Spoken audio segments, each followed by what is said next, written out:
Bismillahirrahmanirrahim. Kita lanjutkan hadis yang ke-27, al-haditsus sabi' wal 'ishrun an Abi Hurairah ghafarallahu lahu wa li ummihi qala Rasulullah sallallahu alaihi wasallam mal'unun man ata imra'atan fi duburiha rawahu Abu Dawud wan Nasa'i wal lafdhu lahu wa rijaluhu thiqat walakin u'illa bil irsal wa huwa sahihun bi syawahidihi.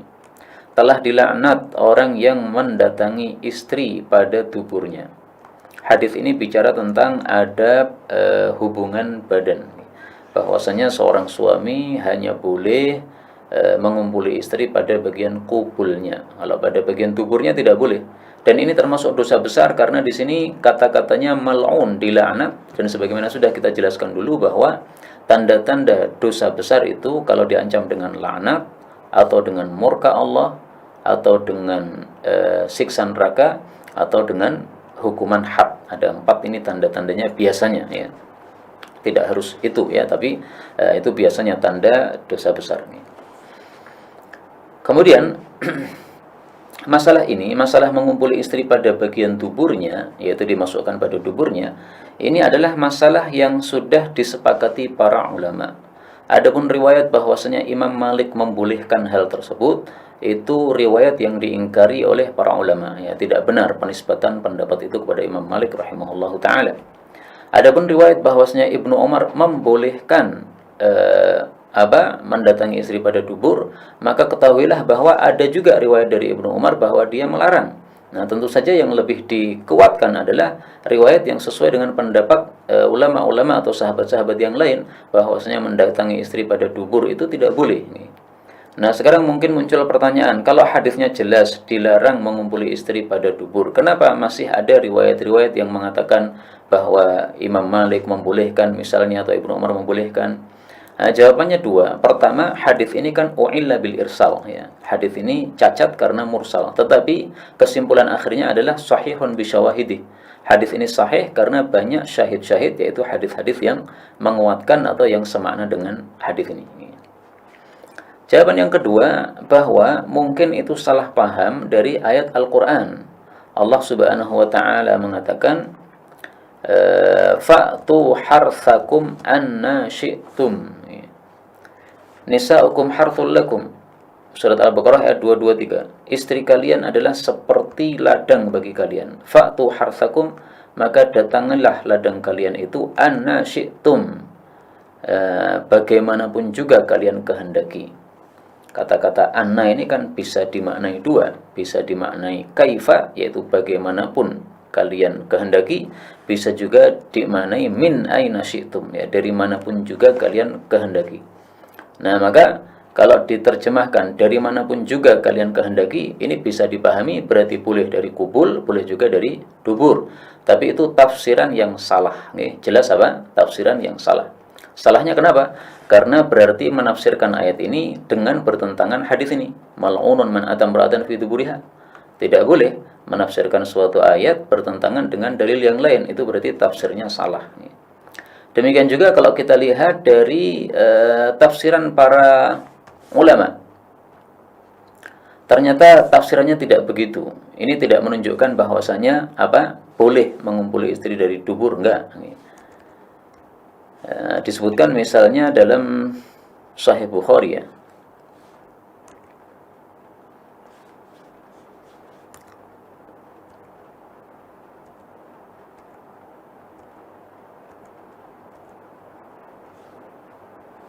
Nah, ini dalam Sunan Abu Dawud misalnya ya. Ini adalah tafsiran dari Ibnu Abbas radhiyallahu an. Ibnu Abbas mengatakan, "Fa'tu harthakum anna syi'tum," itu yakni bidzalika maudhi'al walad. Yang dimaksud adalah pada tempat anak. Tempat anak itu tempat lahirnya anak, yaitu pada kubul ya. Sehingga tidak boleh ditafsiri bahwa itu boleh pada kubul atau dubur, tapi hanya boleh pada kubul saja. Adapun annasyitum, bagaimanapun juga kalian kehendaki, itu maksudnya posisinya. Sehingga disebutkan oleh Ibnu Abbas di sini muqbilatin mudbiratin mustalqiyatin, baik dengan dari depan atau dari belakang atau dengan telentang, itu adalah posisi-posisi hubungan intim yang diizinkan di dalam Islam, tidak ada masalah. Adapun tempat masuknya, maka khusus hanya pada tempat yang di situ bisa ditanam anak, yaitu pada kubulnya. Hadis 28, al-hadits tsamin wal 20 wa an Abi Hurairah ghafarallahu lahu wa li ummi anna Nabiy sallallahu alaihi wasallam qala la yujma'u bainal mar'ah wa 'ammatiha wa la bainal mar'ah wa khalatiha, muttafaqun alaih. Tidak boleh digabungkan antara seorang wanita dengan bibinya. Tidak boleh pula digabungkan antara seorang wanita dengan khalahnya. Kalau ammah itu bibi dari pihak bapak, kalau khalah itu bibi dari pihak ibu. Ya, hadis ini muttafaqun alaih. Jadi saya punya bapak, bapak saya punya adik perempuan. Nah, ini disebut ammah karena dia bibi saya dari pihak bapak saya. Ibu saya punya ibu, ibunya punya adik perempuan. Nah, itu namanya khalah. Yang dimaksud oleh ijma' tidak boleh digabungkan itu adalah tidak boleh dipoligami. Jadi tidak boleh digabungkan dalam satu rumah tangga. Kenapa dilarang? Karena biasanya poligami itu ada gesekan-gesekan, ya, ada pertengkaran antara istri pertama dengan istri kedua. Nah, maka kalau pertengkaran ini adalah antara kerabat, ini berbahaya. Karena itu mar'ah wa ammatiha, ini kan kerabat mahram kan? Nah, maka tidak diperbolehkan. Kenapa? Nanti kalau sudah terjadi pertengkaran, jadi memutus hubungan kerabat. Sementara memutus hubungan kerabat hukumnya adalah apa? Haram. Ya. Sebagaimana silaturahmi, menyambung hubungan kerabat, hukumnya adalah wajib. Ya. Tapi memang kerabat itu ada dua macam. Ada kerabat yang kita wajib silaturahmi padanya, ada kerabat yang kita sunnah silaturahmi padanya.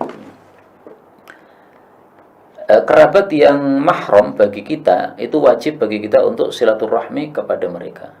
Adapun kerabat yang kita tidak mahram dengannya, maka itu sunnah kita untuk silaturahmi kepada mereka.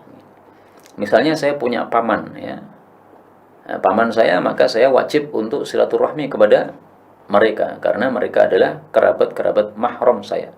Yang dimaksud kerabat mahram adalah seandainya dia itu perempuan, maka saya sebagai lelaki tidak boleh menikahinya. Itu kerabat mahram. Maka saya dengan paman saya, dengan bibi saya, dengan kakek saya, itu semuanya adalah kerabat-kerabat mahram, ya, terutama bapak ibu, ini kerabat mahram. Kalau kerabat yang tidak mahram, misalnya sepupu, ya, saya punya paman ini punya anak perempuan ini sepupu saya tidak wajib untuk silaturahmi kepada mereka, tapi sunnah. Ini pembagian dari sisi fikih, ya, wallahu a'lam bishawab. Tapi kemudian yang dilarang poligami, jadi ringkasnya siapa saja? Ringkasnya adalah, kalau dalam hadis ini disebutkan ammah sama khalah, tapi dalam ayat Allah Subhanahu wa taala menyebutkan adalah saudari. Wa antajma'u bainal ukhtain, pada surah An-Nisa ayat 23. Kalian diharamkan untuk mempoligami antara dua orang perempuan yang bersaudari, ya. Jadi kakak beradik dipoligami, tidak boleh. Saya menikahi seorang perempuan, tidak boleh saya menikahi adiknya kecuali setelah kakaknya itu saya cerai atau setelah kakaknya itu mati, baru kemudian saya menikahi adiknya, tidak ada masalah, ya. Tapi kalau dipoligami tidak boleh. Maka ringkasnya, yang tidak boleh dipoligami atau dikumpulkan dalam satu rumah tangga adalah yang kerabat yang mahram. Adapun yang tidak mahram, maka masih boleh untuk dipoligami. Misalnya mempoligami antara seorang wanita dengan sepupunya, ini tidak ada masalah, tidak termasuk yang diharamkan karena sepupu bukan termasuk yang mahram dengan seseorang.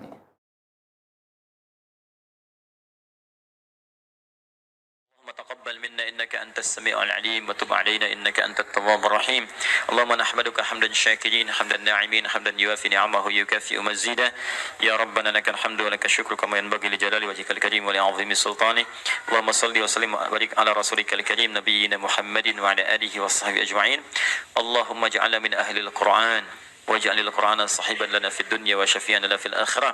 Ya Allah, jadikan kami termasuk ahli Al-Qur'an. Jadikan Al-Qur'an sebagai sahabat kami di dunia, syafaat bagi kami di akhirat.